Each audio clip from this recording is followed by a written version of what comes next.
지금은 여러분이 정말 큰 기회가 왔다. 내 집 마련하시는 이 내가 무주택의 고통을 벗어날 기회가 왔고 자산 증식의 기회가 왔다. 그러니까 공부하고 준비하고 동시에 경제 위기가 올 수 있으니까 내 직장을 지키기 위해서 노력을 하자. 제가 타이밍과 가격까지 한번 알려드려요. 이미 전망이 나왔고 나는 거기서 어떻게 해야 되는가를 고민을 하셔야 되는 거고 저는 그 얘기를 드리고 싶은 거예요. 아까 좀 더 기다려보자 네. 라고 얘기했잖아요. 네. 언제까지 기다려야 될까요? 일단은 네. 이유를 알아야 돼. 그냥 기다리는 게 떨어지니까 기다린다는 건 그거는 이 찐 투자자의 자세가 아닌 거예요. 오를 거니까 더 오르겠지, 떨어질까 더 이건 말이 안 되잖아요. 이유가 있을 거 아니에요. 지금 여러 번 말씀드렸지만 가장 큰 이유는 미국의 금리 인상, 인플레이션 해결이 안 되고 있고 경기 침체가 올 것 같다. 신흥국 경제 위기, 러시아 우크라이나 전쟁인데 지금 두 가지 요소 때문에 저는 무조건 내년 3월까지는 대기를 하셨으면 좋겠는데 하나는 유럽 쪽이랑 지금 중국이 심상치가 않아요. 지금 유럽의 영국 쪽이 약간 정책을 잘못해서 되게 위기가 한번 왔다가 봉합이 되는 줄 알았는데 지금 영국 영란은행 채권금리 한번 확인해 보세요. 30년물 되게 엄청 올라가고 있고 지금 방어가 안 되고 있어요. 그래서 영국발 경제 위기 오는 거 아니냐. 본다고 막 그러고요. 그러고 있고 그게 한 2개월 전만 해도 야 영국이 무슨 경제 위기 오겠어 뭐 어디 신흥국들 맞아요. 오겠지 했는데 이후에 지금 IMF에서 그 어저께인가요? 그 내년 성장치 전망한 게 있는데 유럽이 0.5% 와, 경제 성장률이. 그렇구나. 우리나라가 2%대 아닌가요? 예, 미국 1%대. 네, 맞아요. 우리나라는 선방을 했는데 그 선진국들 경제 전망치가 올해보다 거의 반토막 수준으로 나서 그래서 경제 성장률이 선진국이 거의 반토막 수준으로 내년 예측을 하고 있단 말이에요. 그 경기가 더 안 좋아질 거다. 네. 이게 베이스인데 우리나라의 더 큰 문제는 뭐 가계부채 이슈 같은 우리나라 국내 요인도 있지만 지금 중국이 심상치가 않아요.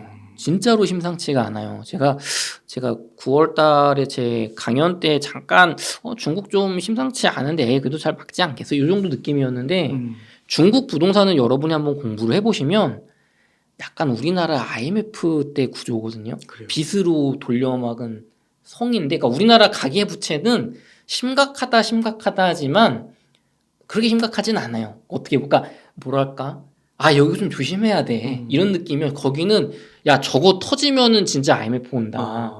근데 뭐 카드로 돌려막기를 못 할 것 같다. 그러니까 우리나라는 빚이 좀 많으니까 이게 긴축 재정하고 이제 빚을 갚자 이게 해결되는 범위라면 걔네는 지금 카드 돌려막기로 막고 있는 거거든요. 그러니까 우리나라 자체적으로 보면은 이게 과거에 비춰봤을 땐 심각하다고 할 수 있는데 중국이 너무 심각하니까 덜 그렇게 보이는 거군요. 그렇죠. 이제 우리나라 IMF 전에 막 기업들 막 그 대출 막 300% 1000% 막 해서 맞아요. 막 했잖아요. 네, 다 무너졌어요. 그거 막 정부 돈으로 하고 중국은 그런 구조예요 부동산이. 근데 그거를 지금 그래서 기업들이 거의 지금 중국의 건설 쪽이 망해가고 있는데 정부에서 돈을 안 빌려주고 있단 말이죠. 돌려막기를.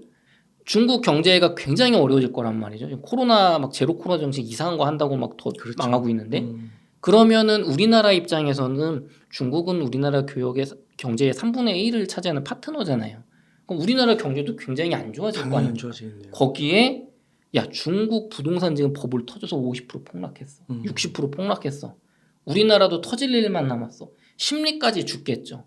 근데 이것만 그냥 옆에서 터져도 우리나라 부동산이 영향을 받을 텐데 지금 계속 반복되는 인플레이션과 세계 경제 침체가 기본으로 이것 때문에 안 그래도 힘든데 얘까지 터진다면 그런다면 서울이 2019년 1월 집값 경기도 2020년 1월 집값이 아니라 더 이하로 2017년 이전 집값으로 문재인 정부 초반으로 갈 수도 있는 겁니다. 정말로. 이게 불과 두세 달 전에는 이런 전망이 나올 수가 없었는데 현실화가 될 가능성이 있어요. 그러니까 지금은 여러분이 정말 큰 기회가 왔다. 내 집 마련하시는 이 내가 무주택의 고통을 벗어날 기회가 왔고 자산 증식의 기회가 왔다. 그러니까 공부하고 준비하고 동시에 경제 위기가 올 수 있으니까 내 직장을 지키기 위해서 노력을 하자. 그런 기회가 있는데 제가 타이밍과 가격까지 한번 알려드릴게요. 우리가 그런 게 있습니다, 여러분. 요즘 부동산 유튜브 많이 보시면 5년 하락한다, 10년 더 하락한다. 그거는 중요한 게 아니에요. 5년 동안 뭐 10%씩 빠지면 50% 빠지는 거예요. 아니 1년 동안 50% 빠졌어요. 똑같은 거예요. 그러니까 우리 이 실전 투자자 하시는 분들, 그러니까 실전으로 내 집 마련, 진짜로 내 집 마련, 진짜로 부동산 투자로 수익을 거두시려는 분들은 5년 빠져요, 10년 빠져요가 아니라 6개월 만에 50% 빠지면 사야죠. 가격이 중요한 겁니다. 가격이. 타임 몇 년이 빠질 거냐, 몇 년도에가 최저점이냐가 아니라 얼마까지 떨어지면 내가 매수해도 되는 가격이냐를 판단하는 게 중요한 겁니다. 나의 경제적 상황에 비춰서 또 생각해보고. 그렇죠. 그리고 절대적으로 이게 어느 정도 거품이 제거된 금액이 얼마냐. 그걸 제가 그래프를 보여드릴게요. 네. 지금 리센츠, 우리 잠실 리센츠 기준으로 엘리트 중에 하나인데 지금 최고점이 26억인데 제가 말씀드렸던 한 2달 전에 말씀드렸던 19년 1월 가격이면 서울 기준으로 기준점 요 정도부터 이제 살 수 있다. 내 집 마련할 수 있다. 그게 16억 2천이란 말이에요. 여기까지 이제 떨어지면 지금이 아까 봤을 때 우리가 한 20억 정도 됐었죠. 조금 한 4억 정도 떨어지면 되죠. 와, 4억. 근데 17년 1월까지 빠진다. 문재인 정부 초까지. 만약에 막 중국 터지고 내년에 막 경제 위기 오고 그러면 11억입니다. 11억. 55%가 폭락한 거죠. 내년 3월에 55% 폭락했다면 저는 사요. 10년 기다리는 게 아니라 더 떨어지더라도 여기서 뭐 한 1억 더 빠지더라도 여기서 2013년 3월 우리 10년 동안 최저점이 9억이거든요. 여기까지 빠질 수도 있겠죠. 만약에 정말 엄청난 게 와서 이건 눈 감고 사야겠는데요. 그러면은 저라면 제가 5년 기다려서 13년 3월 가격이 되는 것보다 저는 내년에 17년 1월 가격 때문에 저는 내년에 삽니다. 내년에 사요. 그러니까 어쨌든 이 가격이 지금 제가 기준점을 새로 잡아본 건데 지금 우리는 최고점은 여기에 있었어요. 여기 지금 보시면 26억. 26억. 지금 요 노란색으로 된 구간이 비싸다. 제가 볼 때는 너무 비싸. 우리나라 소득 대비 여기는 비싸. 사면 안 돼. 내 집 마련 안 하셨으면 좋겠다. 예, 구간인 거예요. 지금 요 가격대가. 너무 눈에 잘 들어오네요. 네, 그게 2019년 1월 이후의 집값은 제 기준으로 서울이 비싸다. 안 샀으면 좋겠어요. 좀 더 기다리시거나 아니면 아예 다음 텀, 막 3기 신도시 물량 쏟아질 때 내 집 마련 차라리 하시면 좋겠어요. 좀 비싸요, 너무. 이 구간인 건데 지금 거의 20년 1월 요때까지 벌써 왔잖아요. 그쵸? 요만큼만 빠지면은 요 초록색, 요 파란색 구간이 적절하다. 비싸지 않다. 소득 대비 PIR 수치로 봤을 때 비싸지 않다. 내 집 마련으로 괜찮습니다. 얘 가장 이제 최상단. 그쵸? 19년 1월. 그러면 리센츠가 16억 2,500이 되는 건데 고점 대비 35에서 40% 폭락한 가격입니다. 폭락한 가격인데 남쌤 내년에 한 3월쯤 됐더니 저 가격이 됐어요. 은날님. 근데 뭐 금리 계속 올린대. 아니면 경제 위기가 진짜로 온대. 그때 또 판단을 전쟁이 안 끝났어. 아니면 중국이 이거 중국 무너진다. 그럼 기다려야죠. 기다려야지. 그렇구나. 우리한테 유리하잖아요. 그러면 더 기다려봤더니 만약에 내년 뭐 가을쯤 됐더니 2017년 1월 집값이 됐다. 55% 폭락한 거예요. 반 이상, 반토막 이상. 그러면은 이제 적절한 가격을 넘어서 집값이 너무 싸다. 이때부터는 내 집 마련 한 채를 사는 게 아니라 두 채 사자. 다주택 투자. 전세 갭 투자를 추천해 드릴 수 있는 구간인 거예요. 그러니까 이게 내 집 마련은 실거주가 겸비된 거고 그쵸. 다주택은 투자니까 점점 갈수록 리스크가 커지는 건데 그쵸. 싸니까. 그렇죠. 그러니까 다주택 투자는 내가 조심해야 된단 말이에요. 요번에 작년에 뭐 월세 살면서 두 채 샀자 망했잖아요. 그렇게 막 무리한 투자하신 분들 원칙을 잃은 거잖아요. 그렇죠. 그러니까 내 집 마련은 내가 깔고 앉아서 버티면 되고 이게 필수제니까 요 정도 가격에 사지만 그렇죠. 다주택 투자는 요 가격에 하는 건 좀 위험해. 그렇죠. 저는 개인적으로 요 범위 내에 있으면 다주택을 할 수 있어요. 저는 이미 다주택자니까. 그렇죠. 제가 또 리스크가 좀 계산이 되잖아요. 근데 초보시라면 또 제가 이런 공개 방송에서 요 가격대를 다주택 투자하세요. 이런 또 제 책임을 무게감이 있기 때문에 그렇게 함부로 할 수가 없고 하지만 요 정도 가격 17년 1월 이전 가격까지 밀린다 하면은 와. 다주택 투자해야죠. 싼데. 이 가격 13년 3월 가격까지 65% 폭락 쉽지 않아요. 3분의 1 토막은 이건 정말 쉽지 않단 말이에요.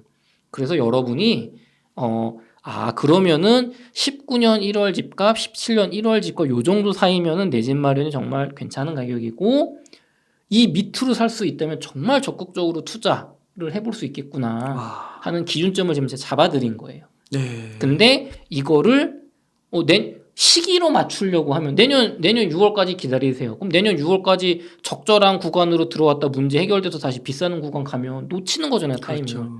가격을 봐야 돼요. 1년 만에 50% 폭락했다. 근데 해결 분위기가 되고 있다. 그러면은 사야 되는 거예요. 기간으로 자꾸 그러니까 타이밍적으로 내가 그냥 무조건 더 지켜봐야 되는 건 내년 3월까지고 그 이후부터는 시장 상황과 심리와 정책을 보면서 가격을 보면서 내가 이제 매수 타이밍을 잡을 것이냐 마냐를 가격을 기준으로 보셔야 되는 겁니다. 그러니까 이게 전체적으로 큰 그림을 한번 그려주셨고 네. 이제 저희가 고민할 타이밍은 지금 시점에서는 정말로 그 19년 1월 그 네. 가격대가 오느냐를 정말 그쵸. 매의 눈으로 그쵸. 주시를 하고 있어야 되고 네. 그때 와서도 바로 덜컥 부동산은 또 큰 자금이 들어가는 거니까 살 게 아니라 그쵸. 말씀해 주신 대로 그 포인트가 너무 좋았던 것 같아요. 그렇죠. 그거를 제가 주기적으로 한 달 단위로 나오면서 말씀드릴게요. 근데 이렇게 네. 이거를 이렇게 양질의 콘텐츠를 네. 이렇게까지 공유해 주셔가지고 진짜 네. 너무 감사합니다, 진짜. 네. 그래서 평균 아파트 가격으로 한 말씀만 더 드려보자면 이제 이건 리센즈 비싼 아파트잖아요. 좋은 거. 야 평균 아파트 또 나와요? 서울의 평균 아파트는 요 PIR 가격으로 보면 됩니다. 네네네네, 그렇죠. 지금 서울의 그러니까 이게 서울이 진짜 비싼 게 평균 아파트가 15억이란 말이에요. 84평형이. 아니 몇 년 전까지만 해도 11억, 12억 얘기했던 것 같아요. 네. 언제 15억이 됐대? 그렇게 비싸요. 근데 이 실제로 그런 가격 그런 건 지금 안 팔리고 있죠. 너무 비싸게 부르니까 신축도 아니고 그게 제가 말씀드린 19년 1월 집값 내 집 마련 추천 내 집 마련 가능한 집값이 되려면 9억 5천까지 빠져야 됩니다. 5억 5천이 빠져야 돼요. 5억 5천이. 여러분이 보시는 한 15억 정도 하는 아파트가 9억 5천이 될 수 있어요. 정말로. 될 수 있습니다. 30% 빠지는 거네. 35% 40% 빠질 수 있어요. 충분히 빠질 수 있어요. 그리고 조금 더 뭐 중국 경제 위기, 영국의 경제 위기, 신흥국 경제 위기, 고금리 기조의 뭐 장기화 이런 것들이 겹쳐진다면 17년 1월 집값까지 내려간다면 여기까지는 저는 가능성이 있다고 보거든요. 그러면 6억 9천 전용 84 기준 서울의 아파트가 6억 9천 가능합니다. 여기까지는 물론 그러니까 쉽지는 않은데 가능성이 전혀 없다고 말씀드릴 수가 없어요. 이제는 불과 2달 전에 19년 1월 집값까지 빠지면 참 좋을 텐데 그렇게 안 빠질 수도 있습니다 정도로 말씀드렸잖아요. 근데 지금은 내년 3월까지면 19년 1월까지 갈 것 같아요. 근데 이게 진짜 가능할 수도 있는 게 제로는 아닌 게 주식도 2,600대부터 많은 전문가분들이 사라고 했거든요. 그렇죠. 근데 2,100 될 줄 누가 알았어요? 이제 1,900 갈 수도 있습니다. 근데 여기서 한번 생각해 볼게. 그래 그럼 17년 1월 집값이면 6억 9천인데 14년 3월 최저점 5억 3천까지 빠진다고? 요거는 조금 말이 안 맞아요. 왜냐면 원가가 서울의 땅값 원가를 84 전용으로 분양가가 이 가격에 못 나온다면 지금 장애인 뉴타운에 이제 분양하는 거 좀 대단지인데 지금 33평이 9억에 나왔단 말이죠. 분양가가 2,800인가 뭐 그 정도 됐던 것 같아요. 아니 그럼 신축은 아니지만 구축인데 분양가 신축이 9억인데 5억 3천에 팔 수 이게 원가상 안 맞는 구간이라면 물론 엄청난 공포에 나올 수도 있겠지만 그러니까 요 꼭 13년까지 만약 여기서 더 밀리더라도 한 16년 요 정도 가격 되면 이제 한 6억 5천 될 거 얼마 차이 안 난단 말이에요. 그럼 요 때는 구매하시는 게 좋다. 싸니까. 그러니까 이 타이밍 내가 놓치려고 여기서 17년이 여기까지 갈 것 같아. 기다렸다가 다시 이렇게 올라가면은 놓치는 거잖아요. 그렇죠. 그러니까 요 구간을 보셔서 요 구간이면 내 집 마련, 요 구간이면 다주택 투자. 그러니까 평균 주택 가격은 이렇게 됩니다. 그러니까 그 보통 폭락장에서 하락할 때 보면은 너무 싼데 사람들이 안 산다, 계속 기다린다. 그게 이제 공포에 안 사는 거잖아요. 그렇죠. 근데 이렇게 큰 그림을 그려주시니까 그거는 그냥 공포에 안 사는 그 심리를 내가 극복해야 되는 문제구나. 그쵸, 거기까지 이어가게 지금 말씀해 주신 거에 비춰섰을 때 그렇게까지 이어가게 해주신 것 같아요. 그리고 지금 이건 서울 가격이지 또 경기도로 가면 더 싸질 거 아니에요. 경기도는 더 싸지죠. 그러면 또 고민의 수가 서울 한 채를 살까 경기도 두 채를 살까 아니면은 서울을 샀다가 경기도가 싸니까 내가 일단 요거로 샀다가 2년 뒤에 올라갈 걸까 이거 팔고 불려서 서울 이런 경우의 수가 막 뻗어나간단 말이에요. 그런데 우리는 지금 계속 유튜브 보면서 떨어질 일만 남아서 뭐 거시경제 얘기만 하고 물론 중요하죠.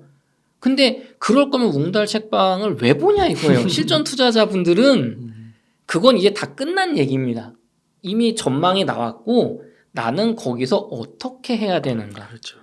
고민을 하셔야 되는 거고 저는 그 얘기를 드리고 싶은 거예요. 괜히 너무 감사합니다. 진짜 이 방송을 진짜 많은 분들이 좀 한번 보셨으면 너무 좋을 것 같아요. 네. 그래서 이거 좀 다른 채널도 출연 많이 하셔가지고 네. 좀 널리 전파해 주시면 좋지 않으실까. 열심히 하고 있는데 아직까지 인지도 예. 제 채널 오시면은 뭐 이런 얘기도 많이 있고요. 그리고 제가 웅달 책방 주기적으로 나와서 지금 같은 지역 분석이랑 이런 거 주기적으로 업데이트 해드릴 거예요. 구독해 주시고 보시면 올해 뭐 12월쯤 가서는 이제 여기가 지금 더 안 좋으니까 뭐 가격이 많이 떨어졌습니다. 이런 구체적인 것들을 알려드릴게요.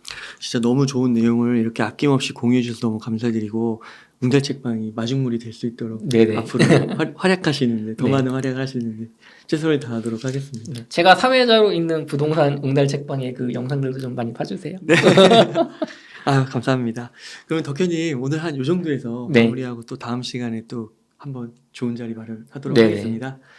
이렇게 해서 앞으로 3년 부동산에 미쳐라 그리고 웅달 책방의 부동산 사회자를 맡고 계신 남덕현 대표님과 이야기를 나눠봤습니다. 오랜 시간 동안 귀한 인사이트 많이 나눠주셔서 감사의 말씀드립니다. 오늘 고생 많으셨습니다. 수고하셨습니다.